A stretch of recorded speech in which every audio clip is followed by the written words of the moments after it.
Welcome to my channel. और आज मैं आप लोगों के साथ बात करूंगी EMRS की वैकेंसी के बारे में।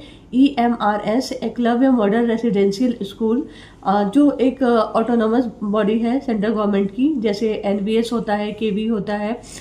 इस तरह की EMRS की जो है ये एक संस्था है। और ये स्पेशली जो है ST स्टूडेंट्स के लिए लाया गया था, जो शेड्यूल्ड ट्राइब्स होते हैं उनके लिए। और ये फॉर्म जो है वो भरे जा रहे हैं। TGT, PGT, प्रिंसिपल और नॉन टीचिंग की इसमें जो है वैकेंसी आई है। और इसका लास्ट डेट जो है, आपको फॉर्म भरने का जो लास्ट डेट है वो है आपको 23 अक्टूबर तक आप इसको फॉर्म को फिलअप कर सकते हैं। और इसमें जो है एज रिलैक्सेशन की पहले बात कर लेते हैं। तो इसमें 35 साल के अगर आपकी उम्र है तो आप इस फॉर्म को भर सकते हैं। साथ में आपको, अगर आप SC ST हैं और OBC है तो आपको 5 साल की छूट इसमें दी जा रही है। साथ में अगर आप महिला हैं तो आपको 10 साल की छूट दी जा रही है। यानी कि आप 35 साल प्लस 10 साल, अगर महिला है तो 45 साल तक की अगर आपकी उम्र है तो आप EMRS के फॉर्म को भर सकती हैं। और OBC SC ST हैं तो आप 40 तक की अगर आपकी उम्र है तो आप भर सकते हैं। इसके साथ साथ इसमें काफ़ी ज़्यादा वैकेंसी है। TGT PGT को मिला के 7,500 वैकेंसी है। TGT में लगभग 4,500 वैकेंसी आई है। PGT में 1,500 वैकेंसी है। और अब बात करते हैं हम इसमें कि इसकी जो फीस है, जो एप्लीकेशन फॉर्म की फ़ीस है वो क्या है। तो इसकी जो एप्लीकेशन फॉर्म की फ़ीस है, इसमें 2 तरह की फ़ीस लग रही है, एक एप्लीकेशन फ़ीस और एक प्रोसेसिंग फ़ीस। तो जो महिलाएं हैं, SC हैं, ST हैं, उनको जो है एप्लीकेशन फ़ीस नहीं देनी है। प्रोसेसिंग फ़ीस सबका, तीनों का जो है 500 रुपये लग रहा है। और अगर आप SC ST और वुमेन्स को छोड़कर कोई अदर है तो फिर आपको जो है प्रोसेसिंग फ़ीस जो है आपकी अलग अलग किस पोस्ट के लिए आप अप्लाई कर रहे हैं उस पर लग रहा है। जैसे अगर आप प्रिंसिपल के लिए अप्लाई कर रहे हैं तो आपका जो है प्रोसेसिंग फ़ीस जो है 500 रुपये है और एप्लीकेशन फ़ीस आपकी 2,000 है। तो टोटल आपकी जो फॉर्म की फ़ीस होगी वो 2,500 हो जाएगी प्रिंसिपल के लिए। और इसी में आपको TGT और PGT के लिए एप्लीकेशन फ़ीस जो है वो 1,500 है।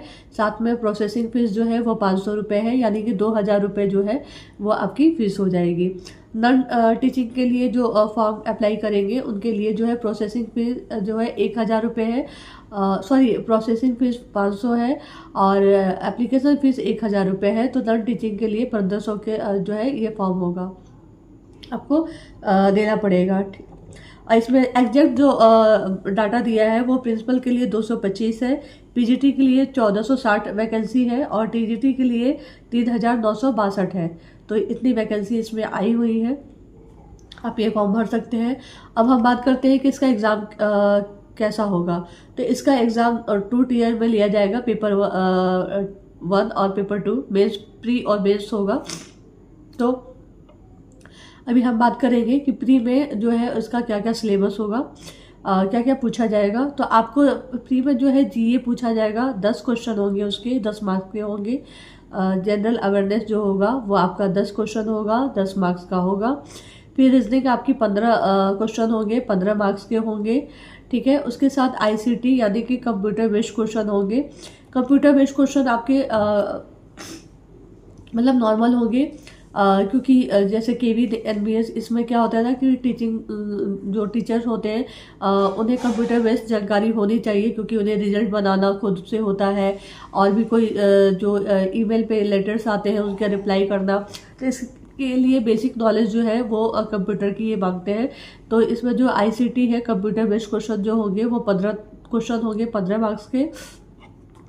टीचिंग एप्टीट्यूड जो इसमें दिया हुआ है सिलेबस में वो 30 नंबर का है। 30 क्वेश्चन होंगे, 30 मार्क्स के टीचिंग एप्टीट्यूड। उसके साथ साथ एक्सपीरियंस बेस्ड जो है पेडागोजी आपके क्वेश्चन पूछे जाएंगे, वो 20 क्वेश्चन होंगे, 20 नंबर के। तो एक्सपीरियंस बेस्ड, अनुभव के आधार पे जो पेडागोजी होते हैं वो क्वेश्चन होंगे आपके 20 और 20 मार्क्स के होंगे। साथ में क्लियर मेंशन करके बोला गया है कि NEP 2020 नेशनल एजुकेशन पॉलिसी 2020 से 10 क्वेश्चन पूछे जाएंगे और वो 10 मार्क्स के होंगे। तो ये टोटल जो है नंबर मिला के आपको सिलेबस में जो है एग्जाम में क्या पूछा जाएगा, जीए पूछे जाएगा, रीजनिंग पूछी जाएगी, कंप्यूटर बेस्ड क्वेश्चन होंगे, और फिर आपका टीचिंग एप्टीट्यूड होगा, और एक्सपीरियंस बेस्ड जो है पेडागोजी होगी, और एनईपी 2020 से 20 क्वेश्चन पूछे जाएंगे। तो ये टोटल जो है सब्जेक्ट में आपका जो है 100 मार्क्स का हो गया। साथ में आपका लैंग्वेज पेपर होगा, हिंदी और इंग्लिश। टीजीटी के लिए जो है लैंग्वेज पेपर 20 नंबर का होगा, जिसमें सिर्फ क्वालिफाइंग मार्क्स आपको 8 नंबर लाना है, यानी 40% क्वालिफाइंग मार्क्स है। पीजीटी के लिए जो लैंग्वेज पेपर होगा वो 30 नंबर का होगा, यानी आपको क्वालिफाइंग मार्क्स इसमें सिर्फ 12 नंबर लाना है, 40%। और आपका जो लैंग्वेज पेपर में आप पास होंगे तभी आपका जो मेन पेपर है वो चेक होगा, और मेरिट जो है आपके 100 नंबर पे बनेगी। ये टोटल मिला के 2.5 घंटे का एग्ज़ाम होगा। तो ये रहा एग्ज़ाम का पैटर्न। और बहुत अच्छी वैकेंसी है। अगर आप टीआरई 4.0 की तैयारी कर रहे हैं और आप तैयारी जो है उसकी नोटिफिकेशन नहीं आया और डिमोटिवेट है, तो बिल्कुल भी डिमोटिवेट होने की ज़रूरत नहीं है आपको। आपके सामने ईएमआरएस की है और सेंट्रल गवर्नमेंट की ये जॉब है। रेसिडेंशियल आपको मिलेगा, वहाँ रहने के लिए रेसिडेंस मिलेगा, जैसे केवी में, एनवीएस में रहता है, और काफ़ी अच्छी सैलरी पैकेज है इसका। तो आप लोग इस फॉर्म को ज़रूर अप्लाई कीजिएगा। और अभी से सिलेबस को देखते हुए, और अगर आप कमेंट कीजिएगा अगर आपको इस सिलेबस के अंदर जीए में क्या क्या पूछा जाएगा, रीजनिंग में क्या होगा, कंप्यूटर में क्या होगा, ये भी जानकारी चाहिए होगी, तो आप मुझे एक कमेंट जरूर कीजिएगा। मैं इस पर भी जो है आप लोगों के लिए एक वीडियो ज़रूर अपलोड कर दूँगी। और मुझे ऐसा लगता है कि ईएमआरएस से रिलेटेड मुझे जितनी जानकारी देनी थी वो दे दिया है। अच्छा, इसका क्राइटेरिया फॉर्म भरने का वो भी मैं बता दे रही हूँ।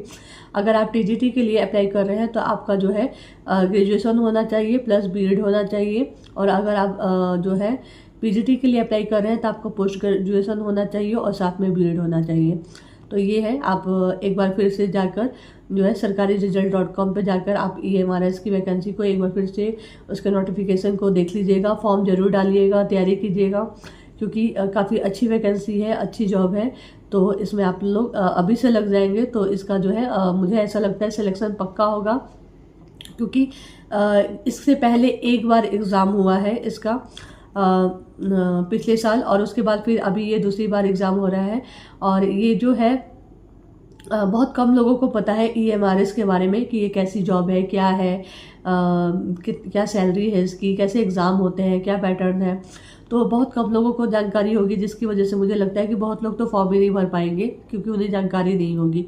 दूसरी बात यह है कि इसमें जो है फीस है वो बहुत ज़्यादा है। मेल के लिए 2000 2500 ऐसे फीस लग रही है, तो उस वजह से भी जो सीरियस नहीं होंगे वो फॉर्म नहीं डालेंगे। और तीसरी बात ये भी है कि बहुत लोग फॉर्म डालने के बाद भी जो है भूल जाते हैं कि एग्ज़ाम है, और जब एडमिट कार्ड आता है तब याद आता है उन्हें कि वो हमने ये फॉर्म डाला था तो हमारा एग्ज़ाम है। तो अगर आप अपने जॉब को लेकर सीरियस हैं, टीचिंग लाइन में जाना चाहते हैं, तो ये आपके पास बेस्ट अपॉर्चुनिटी है, इसको ज़रूर आप ग्रैब कीजिएगा और अभी से लग जाइए। तो मुझे ऐसा लगता है अगर आप कंटिन्यू लगेंगे इसके एग्ज़ाम तक तो जो है जल्दी से जल्दी जो है आप किसी न किसी पोस्ट पे सेलेक्ट हो जाएंगे।